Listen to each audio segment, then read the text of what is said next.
Selamat malam Aumania. Jumpa lagi di Midnight Live.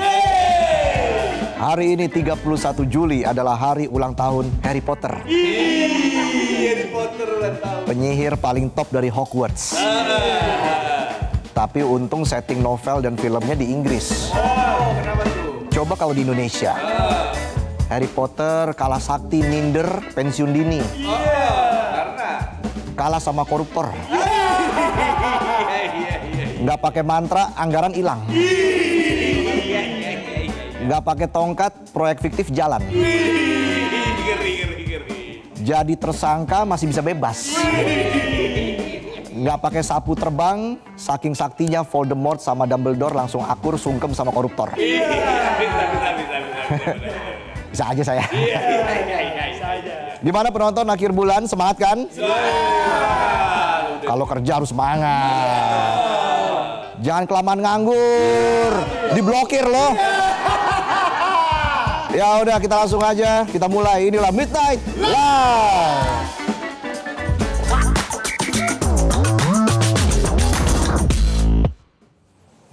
Berita pertama malam ini kita bahas tentang Indonesia, negeri yang kaya sumber daya dari batu bara sampai batu akik. Betul. Tapi juga kaya sumber masalah. Salah satunya premanisme. Udah betul. Mau itu pasar, terminal, sampai kawasan industri, semua nggak luput dari sentuhan tangan-tangan tukang nagih yang nggak pernah kasih struk. Iya. Kadang pakai rompi, kadang pakai dasi. Tapi satu misi. Iya. Datang nggak diundang tapi minta uang. Misinya Gia. Mereka bahkan bisa ikut nimbrung proyek investasi. Kayak temen nongkrong yang nggak pernah patungan, tapi pesen kopi duluan. Disuruh patungan bilangnya lagi ada kebutuhan. Template. Preman-preman ini bukan cuma ganggu keamanan, mereka bikin pelaku usaha deg-degan. Betul. Usaha baru mau jalan, langsung dipalak setoran. Belum dapat keuntungan, pengusahanya udah jantungan. Iya. Bukan karena kalah dalam persaingan usaha, tapi kalah karena dikit-dikit dimintain jatah. Asosiasi Pengusaha Indonesia atau APindo akhirnya merespon soal penyakit premanisme yang bandel kayak jerawat di jidat. Udah pakai krim pagi, siang, sore, malam, kasih lidah buaya, lidah monyet. Lidah mantan kalau bisa. Nggak hilang juga tuh jerawat. Malah sakit. Nah. Tapi ini bukan preman berjaket jeans yang nongkrong sambil nyeruput kopi saset. Tapi ini soal preman yang mainnya di kawasan industri. Tempat yang harusnya aman malah dijadikan sarang manusia gabut minta setoran. Modal proposal, seragam, kadang baju bercorak, kadang pakai jas, kadang pakai jurus tenaga dalam, kadang pakai jurus kenal orang dalam. Tujuannya sama-sama malak. Jadi kawasan industri yang seharusnya jadi zona investasi malah jadi zona pungli. Pengusaha dan satpam pabrik kerjanya tiap hari tebak-tebakan. Hari ini yang nongol siapa ya? Preman, oknum, atau abang-abang ngaku LSM? Gak taunya yang keluar biawak rawa. Nah, dalam konferensi pers di kantor pusat APindo Selasa kemarin, Wakil Ketua Umum APindo Sani Iskandar bilang, fenomena ini udah nyebar. Nggak cuma di Jawa tapi udah nyebar kemana-mana. Persis kayak mantan toksik, kerjaannya beredar mulu. Di tongkrongan nongol, di kondangan temen nongol, lagi di WC aja tiba-tiba nongol. Udah kayak algoritma FYP. Makin gak penting, makin sering nongol. Tiba-tiba ada drama Zimbabwe nih. Ujuwe osas. Jadi jangan heran, sekarang premanisme udah bukan masalah lokal, tapi jadi masalah nasional. Sani bilang di Jawa, kawasan industri di Tangerang, Bekasi, Karawang, Jawa Tengah, sampai Jawa Timur udah jadi sarang gangguan. Preman di mana-mana nongolnya nggak ada aba-aba. Bahkan di Subang yang katanya mau jadi kawasan industri masa depan, malah udah dirusak duluan. Sementara di luar Jawa juga nggak kalah heboh. Batam yang harusnya jadi pusat industri dan investasi nasional malah berubah kayak lahan parkir liar. Belum angkat pantat udah diminta bayar. Mana mahal. Tapi giliran ditanyain, kalau motor hilang tanggung jawab siapa? Dianya ngeles. Lah kan barang pribadi tanggung jawab pribadi. Saya di sini cuma cari rezeki aja, Bang. Bahasanya sih halus, gayanya nyolot. Kan jadi sebel. Cubit nih.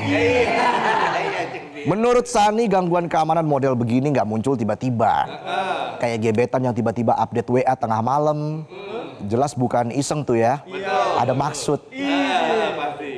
Dan ada tujuan. Kalau cuma pengen ditelepon sih gampang. Nah, kalau pengen dibawain bubur ayam setengah porsi, ayam sama buburnya dipisah, pakai telur setengah mateng, kuningnya nggak boleh pecah. Pakai kacang tapi 8 butir aja. Takut jerawatan.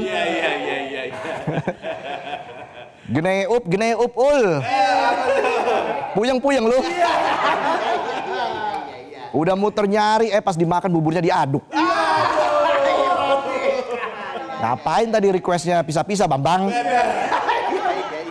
Balik lagi soal premanisme, kata Sani akar masalahnya sering lebih dalam soal ketenaga kerjaan. Waktu serapan tenaga kerja seret atau banyak yang kena PHK, tekanan ekonomi makin gila. Ujung-ujungnya banyak yang banting setir jadi preman, modal nekat, otot, sama stiker di helm. Tekanan hidup bikin logika bengkok. Daripada nganggur mending palakin yang kerja. Lagi nganggur. Bokek. Nganggur. Bokek. Uye.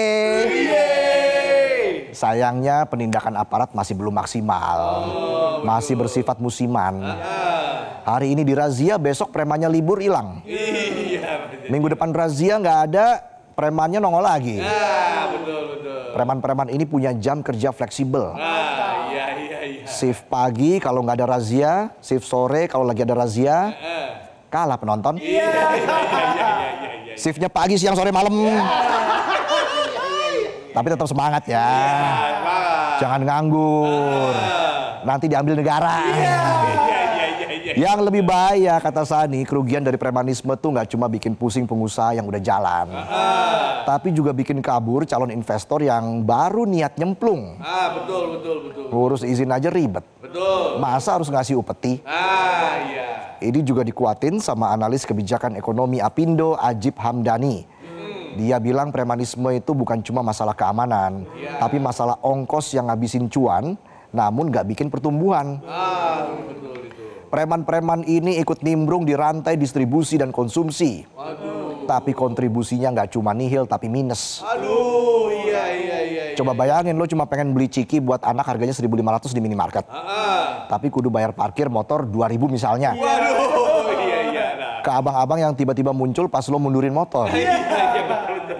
Nah harga ciki kan jadi 3.500. Cuma gara-gara lo ngerem sama kunci stang. Pungli skala mikro sih cuma bikin ngedumel. Tapi kalau pungli skala makro bisa bikin usaha ambyar. Kecil-kecil lama-lama investasi bubar. Makanya kata Ajib, kalau Indonesia mau bersaing secara global, jangan cuma jago di meja perundingan dagang. Tapi penting untuk segera menciptakan ekonomi biaya rendah. Dan salah satu caranya adalah basmi premanisme. Mulai dari yang tampangnya aut-autan nongkrong di parkiran, sampai yang stylish pakai setelan ngomongnya punya kenalan pejabat. Tapi dikit-dikit minta setoran. Karena preman sekarang sudah berevolusi. Dulu bentuknya sangar, tato sebadan badan. Sekarang gayanya sopan, ngomongnya soft spoken. Fashionnya ala-ala konsultan. Ini yang bahaya, kalau datang gayanya cool terus bilang aku tuh bukan orang yang kasar. Hatiku lembut kayak kapas. Lembut sekali. Tapi kalau setoran telat bayar, hidungmu kututup kapas. Atut bingit, Bang. Cukup sudah rakyat dicekek sama preman jalanan, dijepit ormas yang kerjaannya minta uang keamanan, dan disikut sama preman berdasi di balik meja birokrasi. Betul, betul, betul. Negara harus segera bertindak, jangan hanya memilih diam dan pura-pura nggak lihat, padahal aksi preman lebih bahaya daripada warga yang demo kebijakan. Betul, betul. Premanisme bukan cuma bikin jalanan serem, tapi bikin ekonomi melempem. Kalau ekonomi mau sehat, kalau rakyat mau aman, bersihin preman mulai pinggir jalan sampai ke lingkaran kekuasaan. Iya, betul, betul, betul. Ingat, negeri ini udah cukup mahal buat ditinggali, jangan tambah biaya lagi pakai pungli. Kita lanjut ya. Berita berikutnya kita bahas soal barang jualan di desa. Biasanya kan yang dijual tuh di desa itu sayur mayur, hasil panen musiman, jual rumah, mentok jual tanah kafling. Tapi di desa Cikujang, Sukabumi beda. Posyandu dijadiin dagangan baru. Posyandu dijual cash keras tunai tanpa angsuran. Dan yang jual bukan preman gabut atau warga nganggur yang lagi BU. BU butuh uyel-uyel ya? Bukan ya? Butuh uang. Tapi yang jual kepala desanya sendiri. Namanya Heni Mulyani yang menjabat Kades Cikujang sejak tahun 2019. Dan pada tahun 2023 lalu si ibu Kades ini bukannya bikin gebrakan program kesehatan, malah jualin fasilitas kesehatan. Sehat lo Bu. Mungkin dia mikir percuma ada posyandu nggak kepake, jual aja. Anak sekarang nggak ada yang nimbang badan, yang lebih banyak nimbang perasaan. Jadi dia jual posyandu anggrek 09 dengan harga 45 juta rupiah. 45 juta dapat posyandu. Udah sama kayak ngadain hajatan sunat pakai badut. Pakai boneka mampang. Ada nasi padangnya tuh. Rendangnya 2 ya. Pakai organ tunggal. Mainin lagu Gusti Wiw. Hari yang mantap. Rest in peace Gusti Wiw. Padahal posyandu tuh gedung serbaguna. Tempat balita latihan paduan suara, rebutan kacang hijau. Tempat lansia cek darah sambil minta tolong olesin minyak angin di punggung. Dan tempat ibu-ibu yang datang bawa balita pulang bawa gosip tetangga. Sementara warga yang membeli bangunan itu namanya Gandhi. Mengaku polos tidak tahu soal status lahan. Sepolos anak SD yang beli es cekek biar dapat hadiah mainan. Mainannya nggak dapet, dapetnya omelan mama. Es terus batuk loh. Katanya sih dia nggak tahu kalau tanahnya tanah wakaf. Dia kira posyandunya udah pindah, jadi yang lama bisa dibeli. Padahal surat-surat belum ada, sertifikat belum pegang, bukti hitam di atas putih, cuma transferan dan doa ibu Kades. Tapi Gandhi tetap ngerasa tenang karena katanya cuma beli bangunannya aja. Logika macam apa ini? Ibarat beli motor nggak ada STNK, nggak ada BPKB tapi tetap tenang. Dan pada Senin 28 Juli kemarin, Heni ditangkap karena dugaan kasus korupsi penyelewengan dana desa dan menjual aset desa. Dan yang bikin urat leher nyut-nyutan, pas digiring ke lapas perempuan Bandung, Heni malah tampil penuh percaya diri. Padahal rompi oranye udah di badan, tapi masih bisa kasih senyuman. Nggak ada muka malu, nggak ada tanda nyesel. Masih bisa lambai ke wartawan dan minta didoain. Bisa gitu. Ya kita doain aja, biar betah di lapas. Dan kalau boleh kasih masukan nih, posko kesehatan di dalam lapas jangan ikutan dijual ya. Dari hasil penyidikan keluarlah logika ajaib Heni. Yang kayaknya bukan belajar dari buku hukum, tapi dari status WA tetangga. Heni bilang, bangunan posyandu itu kan sudah lama terbengkalai. Daripada nganggur mending dijual. Bisa gitu. Terus dia ngaku tanahnya itu tanah wakaf keluarga. Come on. Namanya tanah wakaf, kalau sudah diserahin ke publik ya nggak bisa dijual lagi, Bu. Betul. Lo kira tanah wakaf kayak tanah sisaan samping dapur yang bisa dijadiin kolam cupang? Apalagi bangunan posyandu itu dibangun pakai dana desa. bukan dari patungan keluarga. Orang macam gini mungkin kalau lihat pos ronda nggak ada yang jaga 3 hari, besoknya jadi kandang kambing. Memang Henny sempat membangun posyandu baru di lokasi lain sebagai gantinya. Tapi langkah itu tidak cukup menyelamatkan dirinya dari jerat hukum. Karena ternyata penjualan posyandu hanyalah salah satu dari banyak kejanggalan dalam laporan keuangan desa Cikujang. Dugaan korupsi yang menyeret Henny nilainya tidak main-main. Total kerugian negara ditaksir mencapai 500 juta rupiah. Setengah miliar yang seharusnya bisa jadi jalan, fasilitas air bersih, atau beasiswa anak-anak desa, malah lenyap entah kemana. Ada banyak daftar dosa anggaran Bukades. Kalau dibacain semua bisa-bisa baru kelar pas closing Midnight Live. Karena banyak.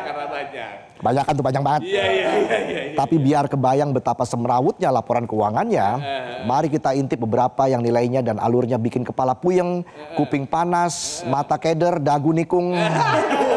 Rusak banget, iya. Mulai dari jaminan sosial perangkat desa yang pada akhirnya jadi jaminan omong kosong karena mangkrak 11,5 juta rupiah. Lalu tahun 2020 ada pembangunan MCK, mandi cuci kakus. Iya. Sampai muncrat Mandi cuci kakus yang diduga fiktif. Waduh, Anggarannya 19,5 juta rupiah. Tapi toiletnya nggak tahu di mana.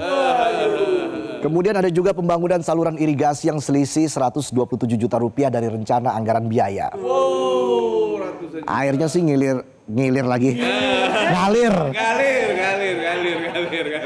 Airnya sih ngalir ke sawah. Tapi duitnya ngalir ke rekening pribadi. Anggaran pakaian dinas dan atribut yang selisih 5,8 juta rupiah. Dan penghasilan dari garapan sawah yang dikelola oleh desa selama 3,5 tahun yang nggak masuk ke kas desa bikin desa tekor 138 juta rupiah. Dalam pemeriksaan, Henny mengaku bertindak sendiri, tidak melibatkan siapapun. Kalau itu benar berarti dia luar biasa multitasking.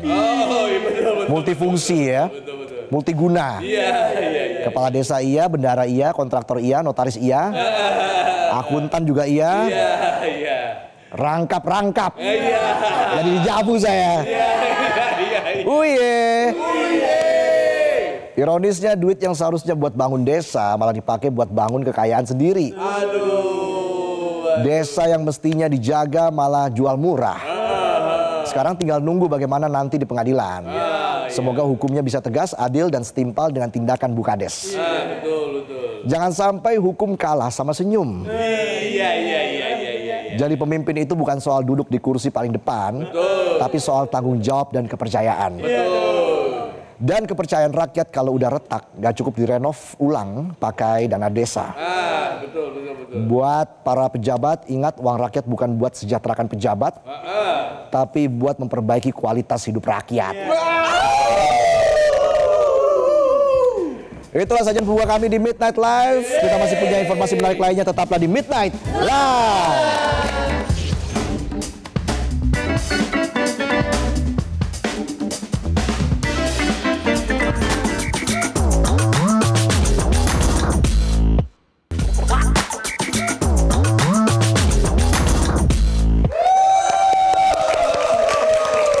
Kembali lagi di Midnight Live. Di segmen ini Otong akan baca berita. Silakan Tong. Siap. Kali ini ada dari Sinjai, Sulawesi Selatan. Ada razia kendaraan. Kondisinya biasa aja sih. Petugas berdiri tenang, kendaraan berhenti tertib. Tapi tiba-tiba ada seorang pengendara langsung lari ke sawah. Waduh, bisa gitu. Motornya ditinggal, orangnya kabur. Kenapa tuh? Nggak butuh waktu lama, pengendara tersebut kepleset di pematang sawah. Dan usut punya usut, pria ini kabur bukan karena dia habis melakukan tindakan aneh-aneh. Dia takut lihat razia. Karena nggak punya SIM, STNK, pajak motornya mati. Bau dong tuh. Jadi kata petugas, razia ini memang rutin dilakukan pihak Samsat dan Satlantas untuk menjaring kendaraan yang nunggak pajak. Jadi buat semua masyarakat jangan lupa bayar pajak. Entar habis bayar pajak baru tagih apa manfaat bayar pajaknya. Jangan teriak-teriak doang tapi nggak bayar pajak. Bayar pajak. Gimana ya? Iya. Udah mulai berani ya. Aduh. Kita jeda dulu.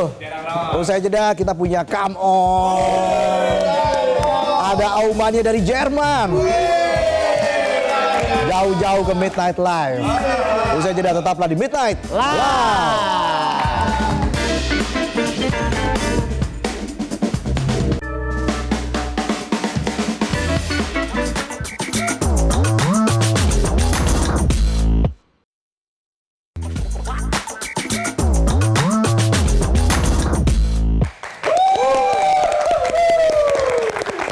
Kembali lagi di Midnight Live. Akhir bulan itu. Tapi kita ada Come On. Iya, tapi kuota habis. Jadinya Nggak bisa online nih. offline. Offline. Datang langsung ke sini. Datang langsung sini, kita datangkan spesial Aumania datang ke studio. Jadi Come On bukan Kamis omon-omon online, Kamis omon-omon on the spot. Iya. Bisa aja ngelesnya ya. Kita mulai Come On.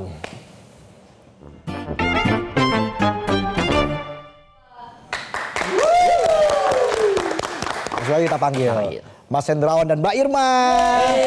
Silakan. Waduh. Gimana, sehat ya? Apa kabar? Padahal kita udah ngobrol tadi ya. Mbak Irma, jauh-jauh dari Jerman ini ya. Iya, silakan. Kita berikan tepuk tangan sekali lagi. Dari Mas Hendrawan deh, Mas Hendrawan. Ya, Sejak kapan jadi Aumania? dari beberapa bulan yang lalu sih, sekitar Iya. 3-4 bulan lah mungkin. Kenapa tertarik jadi Aumania? Karena topiknya hangat, Iya. topiknya hangat, terus masuk banget sama bahasan-bahasan kita di mahasiswa atau warga negara Indonesia yang ada di Jerman sana gitu ya. Oke. Jadi masalah korupsi, masalah politik hangat dan segala macam, dan deliverynya enak gitu. Oh, Ada yang nonton juga di Jerman ya? jadi di Jerman Midnight Live rame? Lumayan, lumayan. Kita sering nobar gitu. Wah, Kalau misalnya Gak nyangka kita di Jerman ada nobar Midnight Live. iya. Kalau ada nomornya kan kita duitin. Oh enggak ya? Ini tipe-tipe posyandu mau dijual juga. Kan? Gak bisa lihat posyandu nganggur kayaknya. Aduh, kalau Mbak Irma gimana? Mbak Irma juga untuk informasi teman-teman, Mbak Irma dan Mas Hendrawan adalah sepasang suami istri ya. Mbak Irma gimana? Kesel nggak diajak nemenin Mas Hendrawan nonton Midnight Live terus? Jujur nih Mas, sebenarnya awalnya agak cringe ya, kayak ini kenapa sih ngomongnya gini gitu, tapi lama-lama juga emang lucu gitu, dan ternyata emang nyambung sama lawakan kita, bukan lawakan kita, maksudnya banyolan kita sama teman-teman di Jokes-jokes di iya, teman-teman mahasiswa ya. Iya, sama teman-teman di KIL tuh kayak kok sama ya, mirip ya, ini olok-olokannya Iya. gitu. Oh gitu. Berarti perasaannya sama. Iya. Coba pakai bahasa Jerman aja. Isel bedih. Banyak nih. Iya. Ay susah bisa aja saya. Gitu ya. Jadi obrolannya nyambung. Iya, sekali. Sorry, Mas Hendrawan ini di Jerman bekerja atau kuliah atau? saya bekerja sebagai saintis dan engineer. Saintis dan engineer. Ya, alhamdulillah. Lagi mau membangun apa di Jerman? Kebetulan di Jerman lagi ada rencana untuk injeksi CO2 karbon dioksida ke laut utara Jerman, dan saya terlibat di penelitian untuk menganalisa potensi gempanya, potensi bahayanya terhadap lingkungan sekitar dan sebagainya, seperti itu. Kenapa nggak di Indonesia? Oh, pertanyaan Ya. bagus nih. Bagus ya pertanyaannya. Iya. Air. Susah itu jawabnya. Kemarin banyak yang bilang, kabur aja dulu, terus dan sebagainya lah, banyak tagar kabur aja dulu. Gimana tuh, Mas Hendrawan? Ya, mungkin saya termasuk yang duluan. Jadi kita bilang maaf kami duluan. Jadi happy ya di Jerman ya? Alhamdulillah. Oke. Ini balik ke Indonesia dalam rangka apa? Nengokin keluarga, nengokin bapak ibu, gitu. Mudik lah. Mudik. Lagi mudik. Iya, mumpung anak-anak liburan. Ya. Oh, di sono liburan ya? Iya. Di Jerman lagi Iya. itu ya. Libur. Dia kalau anak di Jerman liburan taman safari apa gimana? Maksudnya taman safari Jerman. Iya. Ya kadang ke Edo, kadang kita muter-muter di sekitar Jerman gitu atau ke negara-negara sebelahnya gitu sih. Ya, kadang orang tua yang kita undang ke sana juga. Gitu. Kali ini spesial ke Ke Indonesia. Aumania dulu.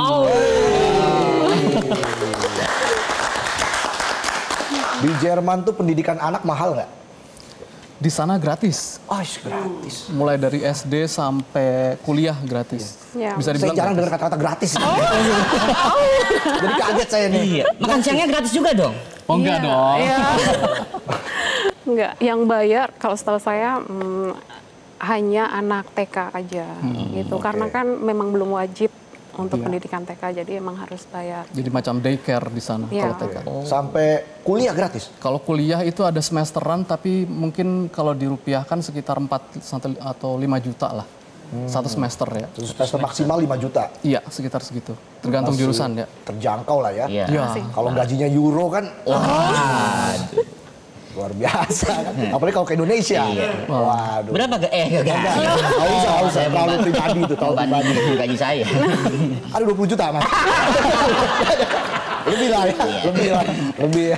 Pribadi ya. Iya, nggak boleh. Sampai kapan Mbak Irma dan Mas Endra di Indonesia? Sebulan, cuti sebulan. Bulan Iya. ya. Oke. Ya. Menarik ya melihat perjuangan dari Mas Iya. Endra dan juga Mbak Irma. Tahun berapa sih ke Jerman waktu itu? Pertama tahun 2012 ya. Iya, waktu Sekitar mulai. 2012, tapi kita sempat pulang ke sini setahun. 2015, 2016, kemudian balik lagi ke Jerman. Ya. Nggak betah di Indonesia apa? Balik lagi ke Jerman. Ya, lumayan. Karena udah kerasan di sana ya. Iya sih. Alhamdulillah, alhamdulillah. Udah 13 tahun. Wow, lama juga ya. Apa yang paling dirindukan di Indonesia? Makanannya, alamnya, dan ya saudara-saudara sih, keluarga, teman-teman. Di kota apa di Jerman? Di Kiel, itu apa namanya, negara bagian paling utara kalau di Jerman. Iya, di Kiel namanya. Itu 14 tahun di sana atau pindah-pindah? pindah-pindah. Pindah-pindah. Jadi di Kielnya sendiri mungkin sekitar 10 tahun. Lama juga deh. Oke. Bagaimana dari sana melihat berita-berita yang ada di Indonesia, tanggapannya seperti apa Mas Endra? Ya, kalau melihat berita yang terakhir-terakhir mungkin agak miris ya mungkin ya. Maksudnya dengan kondisi ekonomi yang agak slow down, kemudian apa Korupsi, namanya? Ya, apalagi liga korupsi juga. korupsi ya. Jadi ya mudah-mudahan sih dengan pemerintahan yang baru kelihatannya gaspol nih ya lawan korupsi ya. Mudah-mudahan Mudah-mudahan. bisa bersih lah. Ya, itu harapan kita semua kan. Iya, jelas dong. Lucu gak lucu yang penting. Mbak Irma gimana Mbak Irma? Kadang-kadang di WA keluarga tuh isinya apa tuh? Ada link-link berita politik. Oh, pastinya. Forwatan-forwatan. Oh iya, pastinya itu. Gimana? Yang akhir-akhir ini apa aja yang dipantau? Oh, lebih ke apa ya? Ya benar sih Mas, ada forwardan berita politik, kadang ada doa-doa juga. Oh iya. Ya sejenis apa ya, obrolan di keluarga aja sih. Ya. Oh, oke. Nah, kalau kita bicara lagi soal Midnight Live, harapannya deh dari Mas Hendrawan dulu. Harapannya lebih tajam. Lebih tajam, kemudian tetap fresh gitu ya. Apalagi ya? Mudah-mudahan ada episode di Jerman gitu mungkin. Oh iya. Iya. Asal Kabarin. waktunya pas aja ya. Iya ya. Kalau dari Mbak Irma? Hampir sama Ya. dengan Hendra, cuman paling lebih apa ya? Lebih banyak lagi aja variannya. Soalnya Oke. saya salah satu orang yang agak lagi males baca, Mas. Jadi kalau nonton kan lebih enak sambil ngapain aja sebagai emak-emak nih. Ngurus Multitasking anak, ngurus anak, cuci piring, cuci apa semuanya sambil dengerin Mas Reza yang lucu gitu kan. Oh, ternyata di Indo lagi begini begitu gitu. Penonton Jadi- juga lebih lucu loh ini. Iya benar, penonton juga. Sayang aja nggak dibayar. Sabar ya, Mas. Ah, dibayar. Bulanan. Nah, kira-kira apa yang bisa Indonesia pelajari dari Jerman? Mungkin Mas Hendra dengan pengalaman 13 sampai 14 tahun di sana, Apa sih yang bisa kita tiru dari Jerman? Hal apa? Taat aturan ya. Oh. Kalau di sana mungkin yang harusnya lurus itu ya lurus gitu. Kalau yang harusnya bengkok ya bengkok gitu. Di sana ada korupsi nggak sih di Jerman? ada, tapi mungkin levelnya jauh lebih kecil lah. Oke. Liganya nggak ada ya sampai liga. Iya, nggak ada kayaknya. Kalau kita misalnya saya kerja di Universitas Kiel, itu kita dilarang untuk menerima hadiah lebih dari 10 euro lah kira-kira. Jadi kalau di Indonesia kan mungkin, kalau dirupiahkan mungkin berapa? Di bawah 200.000 ya. Di atas itu nggak boleh. Berarti kita balikin aja coklatnya deh. Oh, enggak, Jangan dong. beda. Itu 3 dolar, 3 euro ya. Aman. Oleh-oleh kalau itu. Ya udah kita doakan terus sukses Mas Hendrawan dan juga Mbak Irma. Terima kasih sudah hadir di Midnight Live. Boleh dong aunya dulu, Mas Hendrawan dan juga Mas Irma. 1, 2, 3. Oke, kita jeda dulu. Kami akan kembali saat lagi tetaplah di Midnight Live.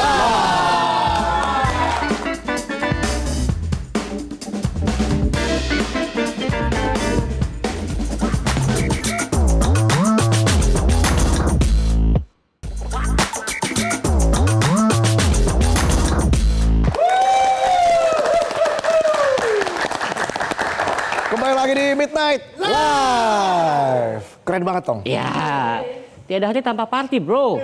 Jaksel banget ya. Iya. Nama lo kan SOS, Sukma Otong Setiabudi. Yoi. Tapi S-nya bisa diganti apa tuh? Sukma Otong Selatan.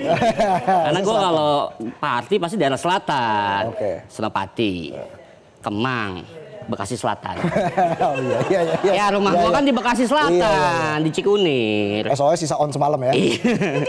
Aduh. Tapi langsung kita nih bintang tamu kita nih, wah sering seliweran di FYP. Ikonnya Jaksel ini, Oza Rangkuti. Halo. Nah bro, Oza. Ya, jadi menurut gue pemerintah itu sekarang nggak harus Nggak harus gitu terus ya. Kira kalau di sini Santai. mesti Enggak, lebih santai aja ya. lebih santai aja lah. Jadi soal ijazah memang enggak usah ya. Lebih bahaya itu. Kelebihan, kayak gitu. Kalau IKN tuh, Ya udah enggak usah. Ya. Kita kasih tepuk tangan sekali lagi untuk Oza. Silakan duduk Oza. ya, gue kalau style gini udah cocok ke Lil Tiger nggak? Kira kayak Helen gitu kira-kira. Ini gue sering ngeliat di senop kayak gini. Oh iya. Tapi bagian vale biasanya. Tamu dong. Kunci mobilnya. Iya, lucu banget Oza nih. keren. Pasti seliweran di FYP ya. Siapa yang nggak tahu Oza? Ya. Apa kata-katanya gimana, Za? Ini yang mereka pengen denger. Ini yang mereka pengen denger. Salah satunya. Oke. Tapi lu kemarin jadi MC 2 kali loh, pernikahan Luna Maya, Maxim Botier. Iya, itu dia. Apa kesan-kesan lo? Nah, gue waktu nge-MC yang kedua kali, sistem gue sama kayak Midnight Live ini. Lucu nggak lucu yang penting aman. Iya. Karena yang pertama gue kurang aman tuh. Pas di Bali gue kurang aman. Dihujat waktu itu di internet gitu. Tapi lu pas di yang kedua resep ini Yang kedua? ketemu Bunda Anang nggak kira? Enggak ada. Mas Anang ya lebih tepatnya. Ya, Mas Anang lebih tepatnya. Tapi pengalaman gimana? Ada tips-tips nggak yang bisa dibagikan di sini untuk teman-teman mungkin ya, termasuk saya jadi MC kawinan tuh MC kondangan kan Anda pernah kan? Iya. Oh misalkan ada MC nih kan artis gitu ya. Iya. Ya itu aja sih ketika dia ada artis ya jangan panggil bunda gitu aja. Sisanya aman saya itu. Ya. Tapi saya dihujatnya karena waktu itu saya pelangap-pelongo katanya tiba-tiba bukan karena bundanya, itu malah aman justru. Oke. Itu nggak terlalu dihujat tuh. Kayak siapa pelangap-pelongo? Lanjut. Saya Oh iya kayak iya. waktu itu. Iya. Oke, nah lo udah di dunia konten tuh sejak 2000 berapa? 19. 19. Awalnya stand up comedian. Awalnya stand up comedian sama podcaster dulu, bareng lah, kurang lebih bareng. Oke, nah akhirnya lo mendapatkan persona anak Jaksel itu dari mana? Keresahan seperti apa yang lo rasakan? Itu pokoknya awal-awal pas zaman Covid tuh gue awal-awal FYP itu pas zaman Covid lah gitu. Jadi terima kasih orang-orang Wuhan ya. Terutama yang makan kelelawar waktu itu, terima kasih. Kalau nggak ada kamu, saya masih susah viewer sekarang gitu. Iya benar-benar. Tapi lo diet ya? Sekarang diet gitu. Berapa kilo lo turun? Kilo kalau dari awal sih berapa ya? 30-an lah. Wish. Tapi setahun lebih ya itu ya, 30-an tuh setahun lebih. Jadi lo makan apa tuh? Telur doang gitu ya? Makan pokoknya nggak nasi, nggak karbo gitu. Jadi kayak Pagi buah, siang misalnya kayak protein, Oke. sore itu sayur doang, malam nggak makan, tapi jam 11 ke atas buka botol di Senop. Enggak ya? Enggak ya? Maksudnya jamu. Iya. Bisa. Otong nih sering party nih. Iyalah kelihatan banget. Ai. Kelihatan banget. Dari apanya? Dari Dari mana perutnya bisa buncit lihat ya? orang tuh sering party apa enggak? Dari tadi gerak-geriknya kayak sering joget di ini. Tapi lo ketika lagi stand up gitu pernah nggak bawa materi lawak, orang-orang diem aja tuh, nggak ada yang ketawa. Ya awal-awal pasti kita semua kayak gitu ya, awal-awal ya. Tapi lama-lama kita belajar lagi gimana caranya. Lama-lama ketawa lah orang. Tapi gue nonton Oza di stand up fest lucu banget. Hai. Doi kan juga ini Lo juga tampil juga dia. baca undang-undang. Undang-undang apa? Baca aturan. Aturan, baca undang-undang. Pas dia tampil, penonton ketawa, gue kan di backstage tuh. Gue ngeliatin sambil mikir, nambah lagi aja saingan nih. Bahaya nih. Enggak lah. Gitu. Tapi kata netizen kita mirip loh. Iya, banyak Kata tuh netizen komentar-komentar di netizen ini. mirip. Di Katakan sosmed. Oza lah. Nanti kita foto lah, nanti kita foto kata Tarofit. Oh iya. Ajak Ovi juga sekarang bertiga kan. Oh iya kakaknya. Abangnya. Iya. Gimana pengalaman lo tampil di stand up fest? Ini kan ibaratnya ajang terbesarnya komika se-Indonesia. World Cup-nya kami lah. World Cup-nya dan lo kami. jadi opener. Jadi opener dia stage indoor ya, Iya. stage indoor ya. Iya benar-benar itu tegangnya sih banget ya. Jadi tampilnya cuma 8 menit tapi nggak bisa tidur tuh 3-4 bulan. Karena pressure-nya stand up fest tuh emang ini banget gitu. Beliau juga kemarin saya ketemu di backstage agak pucet juga ya kemarin ya. Kita ngobrol-ngobrol ya, iya. Baru pertama kali. Gue pikir kayak, lah udah makeup nih. Oh enggak, pucet ternyata. Iya. Lo yang keberapa kemarin tuh? Kedua. Oke. Tetap pucetnya sama kayak yang pertama. Tetap sama itu. Bayangin persiapannya 3 bulan dan akhirnya tampil pecah gitu ya 8 menit. Memang nggak mudah jadi komika, jadi stand up komedian. Orang ketawa semua bisa. Langsung lega tuh baru tuh ya. Oke, terus abis itu apa? Lo setelah lo tampil, lo lega, terus lo ngapain lagi tuh? Udah. Setelah itu udah bisa menikmati acara gitu kan. Tinggal tegangnya berikutnya nge-MC Luna Maya nih gitu udah kepikiran. Oh, Kepikiran langsung. tugas berikutnya gitu ya kan. Langsung kepikiran si Luna Maya ya. Tapi perbandingan dengan tahun 2023 seperti apa, Za, ketika lo tampil? Perbandingannya kayaknya lebih ramai penonton yang sekarang ya. Dan ya lebih persiapan sih. Gue cuma target gue kalau bisa gue jangan setegang 2023 deh. Jadi gue latihan tuh udah dari lebih cepat dan lebih mempersiapkan aja gitu. Oke. Lebih prepare lah. Lo kan di kontak ya 3-4 bulan lo siapin kan? Di kontaknya sih udah lebih lama ya, Wah. tapi mempersiapkan yang seriusnya 3-4 bulan. segituan stand up fest ya. Itu ada perubahan banyak gak menjelang hari ya? Karena kan mungkin jokes-jokes lo kan Iya. yang kekinian segala macam. Banyak kita ganti-ganti sampai begitu udah mendekati hari udah nih lock deh materinya. ya? Iya. Apapun yang terjadi, udah deh gua. Bismillah aja gitu ibaratnya. Oza selain jadi komika, ngeband juga loh. Anak band ternyata. Ya, walaupun party-party. Tapi tetap ngeband. Tetap ngeband. Geledek. Geledek gitu. Sejak kapan lo ngebentuk band ini? Geledek tuh dari 2024 kalau nggak salah. Oke, iya. Iya, tapi Geledek nih gue harus tekankan ini kita band yang netral ya, nggak berpihak pada aksi atau visi gitu, nggak. Kita netral di tengah-tengah. Kita di tengah-tengah gitu. Dan juga bukan bagian dari Gen Halilintar ya? Geledek? Bukan, beda. Oke, apa visi? Jadi visinya apa nih Geledek ini? Apa yang ingin lo Visinya sampaikan ke penonton? untuk jangka pendek kita berusaha supaya vokalis kita bisa lebih hafal lirik dulu ya. Itu pertama tuh. Wancoy ya? Karena memorinya agak Pentium 2 memang Iya, vokalis iya, kita iya. tuh, ya kan. Wancoy. Lagu semenit doang kok lupa gitu maksudnya ya kan. Kemarin pakai baju apa tuh gue lihat? Kemarin pakai baju Ryu Street Fighter beliau. Iya, Ryu Street Fighter. Iya. Gue kira baju Wiro Sableng. Iya, oh iya. Ryu. Secara Ryu Street angkatan memang agak Wiro Sableng. Secara angkatan, tapi itu konsepnya Ryu dia, Wancoy. Ya, lagi rame kan? Musisi ini ridersnya lagi rame tuh. Riders lagi rame, Kalau iya. Geledek apa sih ridersnya kalau gue datangin Geledek nih misalnya? Geledek kita itu ada ya cemilan-cemilan, air putih biasalah. Iya. Yang kita agak wajib memang mengingat usia kita juga kan nggak terlalu gen alpha ya, jadi tabung oksigen 2. Ya kan. Lagi-lagi prinsipnya sama, lucu nggak lucu yang penting Aman. Biasanya ada gitu tuh, ada backstage. ada teman saya biasanya kalau kayak gitu sastra. Sastra. Tapi apa mimpi besar lo ke depan? Untuk Geledek ya. Untuk lu diri untuk lo lu sendiri. ya, untuk diri lo tentunya untuk ke depan nih, karena lo kan udah anak band juga, komika juga, mungkin bentar lagi aktor. Iya, film nih banyak tuh komika ke film tuh. Komika film banyak ya. Apa mimpi besar buat diri lo? Bikin film sih pengen sih ya, Bikin film. bikin film someday semoga bisa gitu ya kan. Iya. Gitu sih. Oke. pengennya. Untuk geledek? Untuk Geledek mungkin ya itu bikin film Geledek the Movie tadi. Oh, Kayak albumnya kan? Iya, albumnya. film band dari film gitu. ya kan? tapi geledek udah ada albumnya. Iya, Geledek udah ada albumnya. Soundtrack apa? Soundtrack film action. Iya. Jadi genrenya action. Semoga itu bisa jadi soundtrack film action beneran. Oh, gitu, iya, ya kan. Siapa tahu The Raid 4 mau butuh soundtrack. Iya.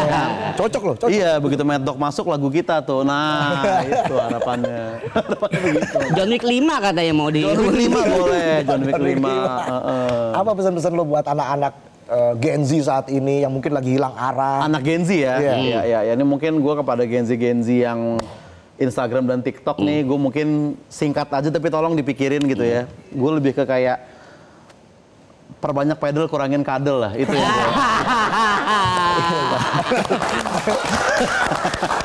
Karena kesehatan Iya, sekarang tuh, iya, dong, olahraga dong ya kan. Ada pajaknya nggak sih pedal? 10%. Oh, iya. Kalau kadel ya nggak tahu, nggak usah dibahas lah. Itu ya. masing-masing lah kalau itu. Iya. Gitu ya. Iya. Gimana Tong? Kita bingung. Tapi udah nyobain belum pedal nih? Wah, seru banget ya. Udah pernah? Belum sih. Saya kata Reza seru. Kelihatannya seru. Iya, maksudnya kan seru. kelihatannya Si seru Reza banget. ngomong ke saya seru tuh. katanya. Iya, soalnya lapangan pedal tuh banyak banget. Lebih baik dari lapangan pekerjaan ya katanya. Ya enggak juga sih ya. Seimbang lah, lebih banyak lapangan pekerjaan. Kita harapkan seperti itu kan. Begitu. Gimana Za? Lawakan kita standar sebenarnya. Yang penting kan Awmania terhibur. Iya. Tapi Za, kalau kita bicara lagi soal dunia stand up saat Stand up, ini, gimana? Khususnya soal membedakan mana yang nyinyir, mana yang menghibur, mana yang menyindir, itu gimana Za? Apakah jadi permasalahan juga ketika lo menulis atau seperti apa? Iya sih, mungkin kalau di stand up selama itu kayak di stand up fest kan di off air kan, jadi gue juga percaya lah sama penontonnya, gue yakin nggak ada yang rekam, nggak ada yang nge-tweet, pasti udah nggak ada yang kayak gitu. Tapi kalau di konten ya kita sangat berhati-hati sekali gitu, karena kan kadang kita juga menghindari nih, jangan bahas misalkan politik biar nggak dihujat, jangan bahas sosial, jangan bahas mental health supaya nggak dihujat. Dihujatnya malah waktu nge-MC nikahan artis, kita nggak bisa nebak juga. Serba salah ya. Iya serba salah, gimana ngeremnya gitu kan. Jadi emang itu gambling juga tuh. Iya. Emang kita harus belajar terus untuk mana yang... Oke. Tapi keren, Oza walaupun katanya di nikahan resepsi yang pertama. Yang pertama. MC yang pertama ya. Nah, waktu akad waktu itu pertama kita akad. Waktu akad. Walaupun itu dihujat tapi akhirnya bounce back Iya. di resepsi. Di yang kedua. Yang kedua di Jakarta. Sama Sastra. Sama Sastra. Untungnya Kaluna juga masih mempercayai Iya. ya. Oza sukses selalu ya. Terima kasih kalian juga ya sama-sama guys. Thank you. Terus menghibur, terus FYP. Amin. Oza, ya. Amin. Kita kasih tepuk tangan sekali lagi untuk Oza. Mungkin ada kata-kata hari ini Oza. Kata-kata hari ini tadi aja sih perbanyak pedal kurangin kadal itu. Oke. Supaya ngangkut jadi satu aja gitu. Olahraga jangan lupa ya, hidup sehat. Oke. Jadi kita ketemu lagi besok di Midnight Live.